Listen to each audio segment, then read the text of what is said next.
कराची जी एहतसाब अदालत में डॉक्टर आसिम समेत बेन जवाबदारन खिलाफ करप्शन रेफरेंस की ॿुधणी थी।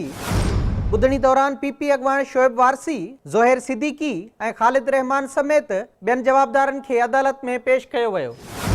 अदालत 23 महीनन खां पोइ डॉक्टर आसिम समेत बेन जवाबदारन ते फर्द जुर्म लागू करे छडियो।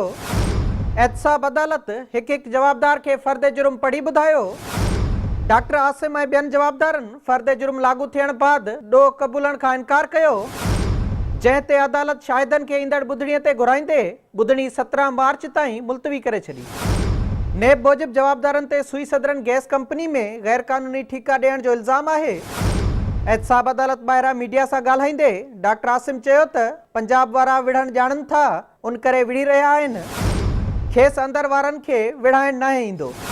हुन चयो त खांसि उर्दू ऐं अंग्रेज़ी में लिखायो वियो, खेसि ख़बर बि नाहे त इल्ज़ाम कहिड़ा आहिनि। डॉक्टर आसिम चयो त मथस समूरा इल्ज़ाम सियासी आहिनि। हू इन फर्द जुर्म खां मुतमिन नाहे, खेसि त फर्द जुर्म ॿुधायो बि न वियो।